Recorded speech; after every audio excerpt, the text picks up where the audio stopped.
La Minute, Kroneur Attitude. Jean-Baptiste Tuzet.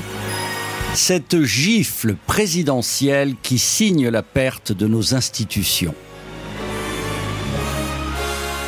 Comme beaucoup de Français, grâce au replay des réseaux sociaux et des plateformes vidéo, sans parler des médias traditionnels et bien sûr de la brochette de commentateurs qui l'auront bu jusqu'à la lie, j'ai vu un cocktail de quelques extraits vidéo de notre président de la République se faire gifler lors d'un meeting dans la Drôme. Sans entrer dans la cohorte serrée des commentateurs du système malsain de l'infotainment référençable, ça n'est pas l'esprit de la rubrique. Je dois vous avouer tout de même que cette scène m'a mis mal à l'aise et a choqué ma sensibilité. C'est ma Kroneur attitude du jour.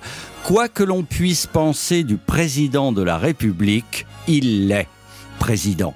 Et je pense que nous lui devons le respect, libre à ceux qui ne le jugent pas utile ou efficace de le destituer en 2022 avec un bulletin de vote et non pas avec une arme comme l'avait fait Lee Harvey Oswald à l'époque du président Kennedy. Sans m'occuper un seul instant du donneur de gifles, prêt à tout pour capter une bonne petite vidéo sur son smartphone, je me pose la question suivante. Aurait-on donné une gifle au président de Gaulle, au président Pompidou et au président Mitterrand? Il est vrai qu'avec les présidents Sarkozy et Hollande, il y avait déjà, souvenez-vous, cet entarteur qui recouvrait de chantilly la fonction présidentielle. Mais aujourd'hui, par cette gifle dans la Drôme, le citoyen d'honneur signe ainsi le non-respect définitif de l'institution présidentielle, laissant envisager le retour probable à une autorité paternaliste rétro des années 50. Vous savez, l'art de la trique, comme si l'on souhaitait soudain le retour de l'instituteur tireur de cheveux. Vous savez, ceux qui étaient au niveau de l'oreille, là où ça faisait bien mal. Eh bien, nous l'aurons voulu. Alors, pour finir agréablement ce prêche de Kroneur, souvenons-nous du film La Gifle. En 1974, après une discussion rude, le papa, Lino Ventura, un costaud, donne une gifle à sa fille, la jeune Isabelle Adjani, qui décide alors de fuguer. Une autre époque. Mais déjà en marche vers l'abandon du style brutal. Alors, faudra-t-il y revenir ? J'espère de tout mon cœur que non. Oh, tout le monde le sait, tout le monde en parle, alors arrête de me faire rire, hein. Qu'est-ce que tu veux? La liberté. C'est pas un métier, ça. Ah, ah. This is a man's world. This is a man's world. But it wouldn't mean nothing. Nothing without a woman or a girl.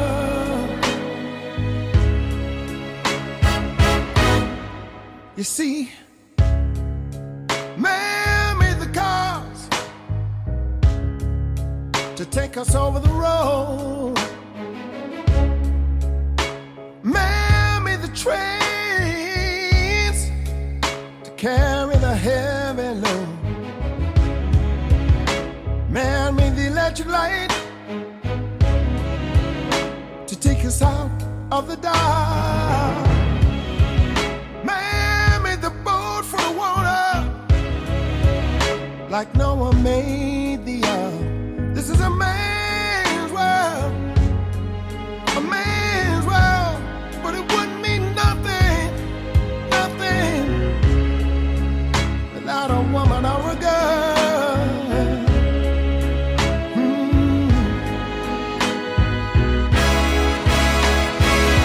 Man thinks about a little baby girl and a baby boy. Man makes them happy, 'cause man makes them toys. And after man has made everything, everything he can, you know that man makes that money to buy from another man. This is a man's world, but it wouldn't mean nothing.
Retrouvez la Minute Crooner Attitude de Jean-Baptiste Tuzet en podcast sur le crooner.fr.